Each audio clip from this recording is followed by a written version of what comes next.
নমস্কার। সত্য বলতে এসেছি আমি সত্য বচনে, আর সত্যটা আজকের ভীষণ কড়া। পশ্চিমবঙ্গের হাসপাতাল মানে কি জানেন? এখানে জ্বর নিয়ে ঢুকুন, লাশ আর লাখ লাখ টাকার বিল নিয়ে বেরোন। আর এই লুটপাটের পেছনে কারা আছে জানেন? আপনাদেরই প্রিয় নেতারা। হ্যাঁ, লাল সবুজ গেরুয়া রং বদলায়, লুট বদলায় না। হাসপাতালগুলোর প্রতিটা বেডে মাসিক চুক্তি বসানো আছে।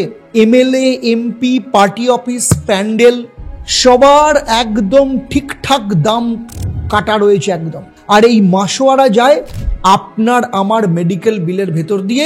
আজকের এই আঁতাতটা আমি সত্য বচনে খুলবো। কে কত খায়, কিভাবে খায়, কেন খায়, সব কিছু। কারণ আমরা সত্য বচন বলি। শোনার সাহস থাকলে পুরোটা শুনবেন। পশ্চিমবঙ্গে প্রাইভেট হাসপাতাল কেলেঙ্কারি, এবং অবশ্যই আপনাদের কমেন্ট জানাবেন। চলুন ফার্স্ট চ্যাপ্টার আলোচনা করব, সেবার মন্দির না লোভের দালান। পশ্চিমবঙ্গ মানেই রবীন্দ্রনাথের দেশ, নেতাজির দেশ, আন্দোলনের দেশ। আর আজ ধীরে ধীরে হয়ে যাচ্ছে লুটপাটের দেশ। এই যে প্রাইভেট হাসপাতালগুলো বড় বড় হোর্ডিং ঝুলিয়ে রেখেছে, বিশ্বমানের চিকিৎসা, নৈতিকতার প্রতিশ্রুতি, আর আসলে রোগীদের এরা দেখছে এটিএম মেশিনের মতো। জ্বর নিয়ে ঢুকুন, লাশ আর লাখ লাখ টাকার বিল নিয়ে বেরোন। চলুন নেক্সট চ্যাপ্টারে দেখেন কিছু বাস্তব ঘটনা। মুখোশগুলো একটু খুলি। কথা হাওয়ায় কিন্তু আমি বলবো না, তথ্য নিয়েই বলবো। যেমন 25শে মার্চ 2024 টাইমস অফ ইন্ডিয়াতে বেরোলো, এমআরআই হাসপাতাল ঢাকুরিয়াতে ডেঙ্গুতে ভর্তি একজন যুবক, যার পরিবার অভিযোগ করলো 11 দিন ধরে অকারণে আইসিইউতে রেখে লাখ লাখ টাকার বিল বানিয়ে শেষ পর্যন্ত মৃতদেহ ধরিয়ে দিল। 7,40,000 টাকার বিল, এবং গড়িয়ার থানায় 304A ধারায় এফআইআর করা হয়েছে। আজও মামলা চলছে। অ্যাপোলো গ্লেনিগালস হসপিটাল 2023 এপ্রিল সম্পাদে নামে একজন রোগীর গল ব্লাডারের অপারেশন হয়, ইনফেকশন হয়ে মারা যান। হাসপাতালের ভেতরের অডিটে বেরোলো নোংরা ক্যাথেটার, জুনিয়র ট্রেনিংহীন ডাক্তার, আর মিডিয়া পাত্তাই দিল না, কারণ স্পন্সরশিপ রয়েছে যে। আর এমআরআই হাসপাতালের আগুনকাণ্ড মনে আছে? 2011-তে 92 জন মারা গেল। সিবিআই চার্জশিটে লেখা ছিল হত্যার সমান অপরাধ, কিন্তু শিক্ষা জিরো। চ্যাপ্টার 3-তে আলোচনা করব এদের ব্যবসার ফর্মুলার। যতদিন পারো রোগীকে ধরে রাখো। হেলথ কেয়ারের ঝলমল জগৎ। আসলে একে আর চিকিৎসা বলা চলে না, পশ্চিমবঙ্গের ভাষায় একে বলা হয় হাসপাতাল ফিনটেক পার্টনারশিপ। জ্বর নিয়ে ঢুকুন, ঋণ নিয়ে বেরোন। এই সেবার মন্দিরগুলো কিভাবে পরিবারগুলোকে নিঃশ্বাস করে ফেলে জানুন। চলুন ধাপে ধাপে দেখি। প্রথম স্টেপ, ভয় ঢোকানো। সংকটজনক কথাটা একদম ওষুধের মতো ব্যবহার করে। আপনি বা আপনার পরিবারের কেউ এমার্জেন্সি রুমে ঢুকলেই প্রথম কাজ হচ্ছে রোগী দেখানো হয়, আপনাকে ভয় দেখানো। হোক না ডেঙ্গু, হালকা কোনো কিছু, বা পটাশিয়াম কম, ডাক্তার গম্ভীর মুখ করে বলবে, দেখুন আমরা না রিস্ক নিতে পারছি না, রোগীর অবস্থা কিন্তু খুব সংকটজনক, এখনই আইসিইউতে নিয়ে যেতে হবে। এই কথা এমন ভাবে বলা হয় যেন আপনি যদি আর 30 সেকেন্ড কথা বলে ফেলেন রোগীকে মেরে ফেলবেন। আর হ্যাঁ, আইসিইউ দেখবেন সেখানে অর্ধেক ভর্তি রয়েছে হ্যাশট্যাগ সংকটজনক। কি রয়েছে? ডেঙ্গু, গ্যাস্ট্রিক, গ্যাস্ট্রাইটিস, মাইগ্রেনের সমস্যা। কারণ এখানে টাকা আসে। আর কলকাতার হাসপাতালে আইসিইউতে এক রাত মানে জেনারেল ওয়ার্ডের 3 সপ্তাহ আয়। স্টেপ 2, ফাঁসিয়ে রাখো যতদিন পারো। রোগী একবার যদি আইসিইউতে যায়, ওয়েলকাম, আপনি ফাঁদে পড়ে গেলেন। রোগী একটু ভালো হলেও ডাক্তার বলবেন, আসলে যিনি ওপরের নির্দেশ মেনে চলছেন তিনি বলবেন আর 24 ঘন্টার নজর রাখতে পারলে ভালো হবে। পরের দিন যাবেন, বলবেন সামান্য ইনফেকশন দেখা দিচ্ছে, আরো 48 ঘন্টা দরকার আর কি। এভাবে চলতেই থাকে। অথচ পেপারে লেখা আছে যে রোগীকে জেনারেল ওয়ার্ডে বা বাড়িতেও পাঠানো যায়, কিন্তু হাসপাতাল সেটা করবে কেন? আইসিইউ মানে তো মোটা বিল। কোনো এক জুনিয়র ডাক্তার, নাম না করে কলকাতার খুব বড় হসপিটালের একজন ডাক্তার সাংবাদিকদের বলেছিলেন, আমরা আগে ছেড়ে দিলে ম্যানেজমেন্ট জিজ্ঞাসা করে কেন রাজস্ব কম হচ্ছে। টার্গেট থাকে যে। স্টেপ 3, পরীক্ষা নিরীক্ষার উৎসব চলে। এরপর শুরু হবে নানা রকম টেস্ট। রোগীকে বারবার এমআরআই, সিটি স্ক্যান, ইকোকার্ডিওগ্রাম, রক্ত পরীক্ষা করতে পাঠানো হয়। একই জিনিস 2-3 বারও করা হয় প্রোগ্রেস দেখার নাম করে। প্রয়োজনীয় পরীক্ষা করি বা থামবে কেন? অপ্রয়োজনীয় পরীক্ষাতেই তো টাকা আসে।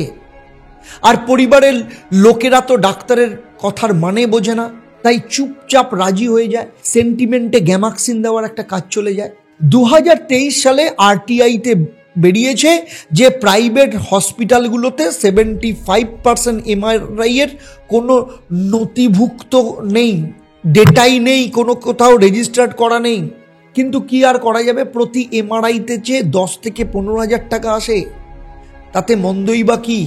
চ্যাপ্টার 4-এ আপনাকে প্রবেশ করাবে যখন, নতুন নতুন জটিলতা আবিষ্কার করো। রোগী সুস্থ হয়ে গেলেও হাসপাতালের কাজ হলো নতুন নতুন জটিলতা বার করা। যেমন বলবে ধরুন সোডিয়াম কমে গেছে, ইলেকট্রোলাইট ইমব্যালেন্স মারাত্মক হতে পারে, হালকা জ্বর, এ তো সেকেন্ডারি ইনফেকশন, আর এক রাউন্ড অ্যান্টিবায়োটিক দিতেই হবে। প্রেশার একটু বেশি, 72 ঘন্টা মনিটর করতেই হবে। প্রতিটি জটিলতা মানে নতুন নতুন ওষুধ, নতুন নতুন পরীক্ষা, নতুন নতুন খরচ। এর পরের স্টেপ আপনাকে নিয়ে যাবে স্টেপ 5-এ, মানে প্যাকেজের ফাঁদ। এবারে আসবে সেই মোক্ষম কথা, প্যাকেজের কথা।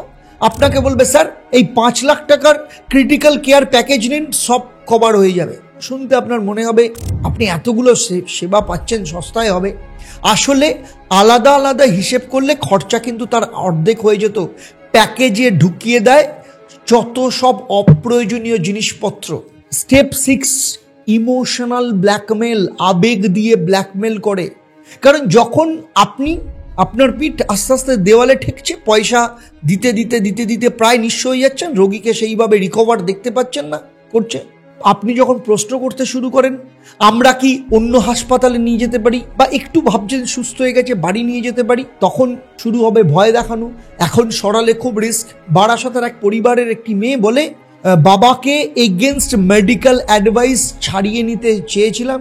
তাদের বলা হয়েছিল যে আমরা গ্যারান্টি দিচ্ছি না উনি বাঁচবেন না, মানে যদি মারা যান দোষ আপনার, তাই রেখে দিন আর সাথে টাকা দিন। স্টেপ নাম্বার 7, শেষের ধাক্কা, টাকা না দিলে ছাড়বো না। সব শেষ হয়ে গেলে আপনার হাতে ধরিয়ে দেবে বিল। দেখুন কেমন হয় সাধারণত বিলটা দেখতে। আইসিইউ 3 থেকে 5 লাখ টাকা, যে বিভিন্ন রকম পরীক্ষা নিরীক্ষা করা হয় তার প্যাকেজ মোটামুটি 2 থেকে 3 লাখ টাকা। স্পেশালাইজড ভিজিট, ডাক্তাররা এসে দেখে গেছেন, তার বিল 50 থেকে 1 লাখ টাকা। ফার্মাসি চার্জ, প্রতিটা ওষুধের যে এমআরপি তার 3 গুণ, সেটা আবার রিসাইকেল হিসেবে বিক্রি হয়, আপনারা সবাই জানেন। প্রতিটা ওষুধের এমআরপির 3 গুণ দাম। Service charge, nursing charge, bio West charge, তালিকা বিশাল। মোট এক মধ্যবিত্ত পরিবারের সারা জীবনের সঞ্চয় শেষ। আর তারপর টাকা না দিলে রোগীকে ছাড়বে না, কিংবা মৃতদেহ আটকে রেখে দেবে। একজন সদ্য মৃত একজন মানে যার স্বামী এরকম একজন বিধবা বলেছিলেন যে টাকা না দিলে বলেছে লাশও দেব না, যেখানে খুশি তাই করুন। স্টেপ 8, আপনাকে ফাঁসিয়ে দিয়ে চলে গেল, পয়সাটা নিয়ে নিল। এবার স্টেপ 8 ফের শুরু, নতুন শিকারের আশায়। রোগী গেল, পরিবার সর্বশান্ত, হাসপাতালের বিছানা একদম গোছগাছ করে ঠিক করে রাখা হলো নতুন শিকার আসার জন্য। আরেকটা পরিবার, আরেকটা গল্প, আরেকটা প্যাকেজ। কেন এসব চলে? কারণ মানুষ ডাক্তারদের প্রশ্ন করতে ভয় পায়। নাম্বার 2, কারণ সরকারের কোনো নজরদারি থাকে না। নাম্বার 3, কারণ মিডিয়া বিজ্ঞাপনের জন্য চুপ করে থাকে। আর নাম্বার 4, আর একটা কারণ, পশ্চিমবঙ্গের স্বাস্থ্য মানে হয়ে গেছে শুধু একটাই কথা, আপনার জীবন এক ঠিক দামে। চলুন নেক্সট চ্যাপ্টার আলোচনা করব রাজনৈতিক পৃষ্ঠপোষকতা এবং ঘুষ। পশ্চিমবঙ্গের বেসরকারি হাসপাতালের আসল আইসিইউ, তার সাথে এখানে হাসপাতাল শুধু প্রাণ বাঁচায় না, রাজনৈতিক নেতাদেরও আসন বাঁচায়। কারণ এখানে প্রতিটা আইসিইউর সাথে জুড়ে থাকে একজন এমএলএর আশীর্বাদ, প্রতিটা ভেন্টিলেটরের সাথে থাকে এক একটা পার্টির কাটমানি, আর প্রতিটা বেডের সাথে থাকে মাসিক সাবস্ক্রিপশন। চলুন এটা খোলসা করে বসি, একদম স্টেপ বাই স্টেপ। পার্টি, হাসপাতাল, প্রেম কাহিনী, কোন দল ক্ষমতায় সেটা খুব একটা জরুরি নয়। স্বাস্থ্য ব্যবসায়ী বরাবর দল নিরপেক্ষ একটা লুট।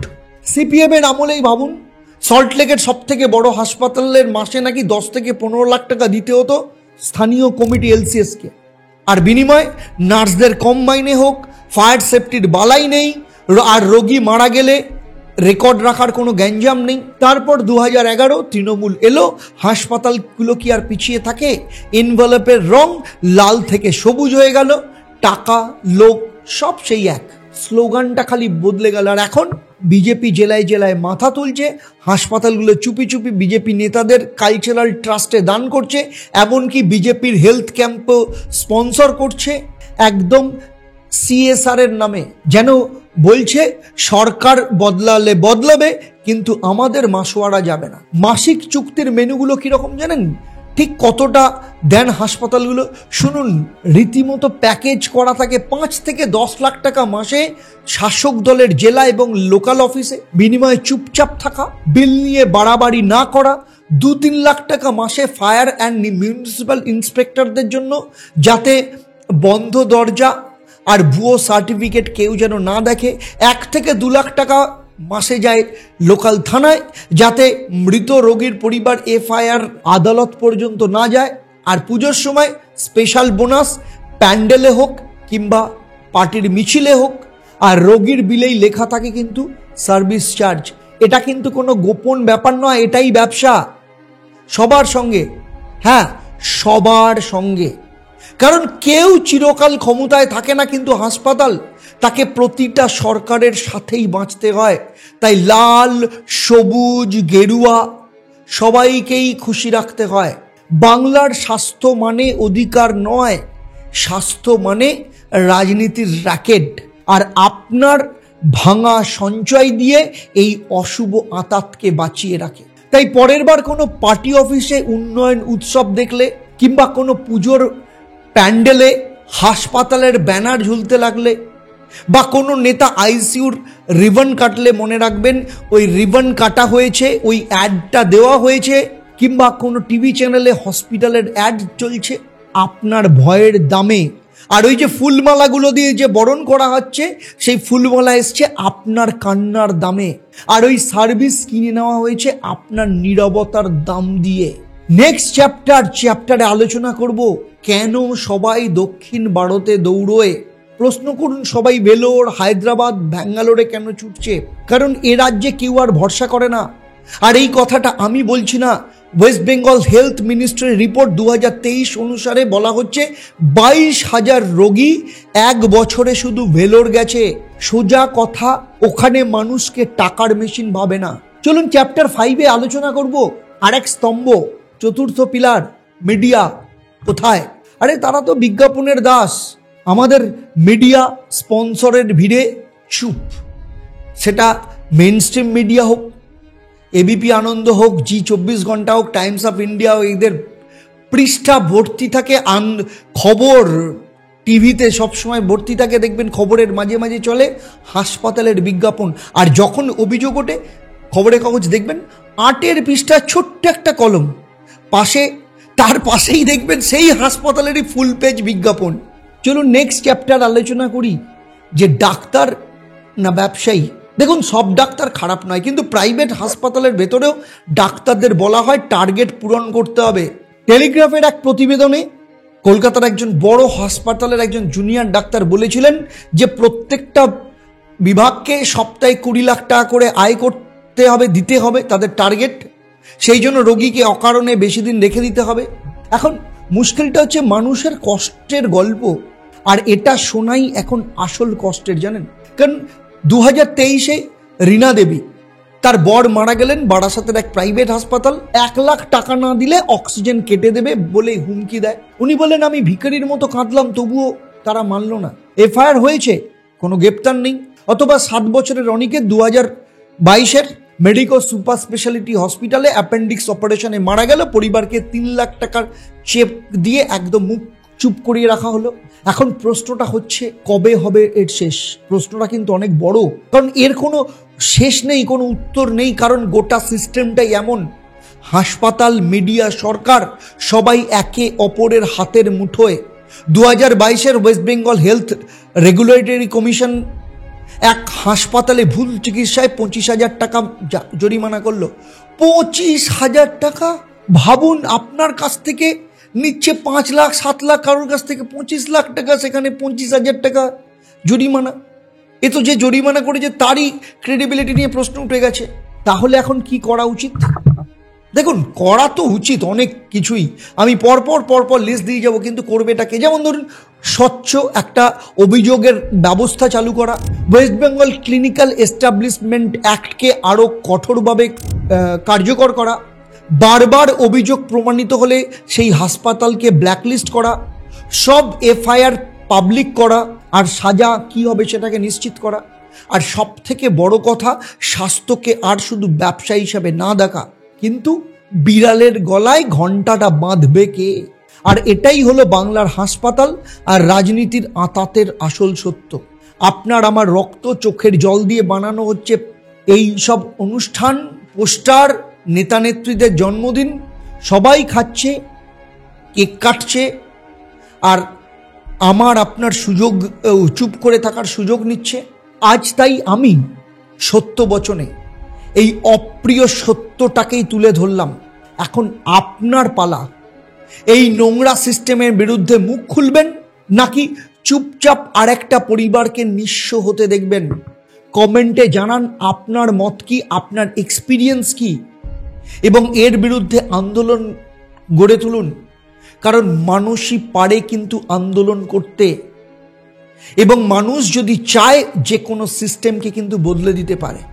তাই আপনার কাজ হচ্ছে প্রতিবাদ করা, শেয়ার করা, প্রচুর মানুষের মধ্যে ছড়িয়ে দিয়ে প্রতিবাদ করা। কারণ নেক্সট নাম্বার আপনার পরিবারের সাথেও হতে পারে, নেক্সট নাম্বারটা আপনার পরিবারও হতে পারে, কিংবা আপনার পরিচিত, আপনার আত্মীয়দের মধ্যে কেউ হতে পারে। তাই এখন থেকে চুপ না করে আন্দোলন করুন, কথা বলুন এবং প্রশ্ন করতে শিখুন। প্রশ্ন করার অধিকার ভারতীয় সংবিধান আপনাকে দিয়েছে। আপনি যে কোনো ক্ষেত্রে প্রশ্ন করতে পারেন, সেটা ডাক্তার হোক, সেটা মিডিয়া হোক, সেটা সরকার হোক, প্রত্যেকটা ক্ষেত্রে প্রশ্ন করার অধিকার আপনার আছে। আশা করব আপনারা আজকে থেকে প্রশ্ন করবেন। তাই আজকের মতো বিদায় নিচ্ছি সত্যবচন থেকে, এই এপিসোড থেকে। আবার দেখা হবে সত্যবচনেরই অন্য কোনো এপিসোডে, আপনার জীবনের সাথে জুড়ে থাকা অন্য কোনো সমস্যাকে নিয়ে। ভালো থাকবেন। নমস্কার।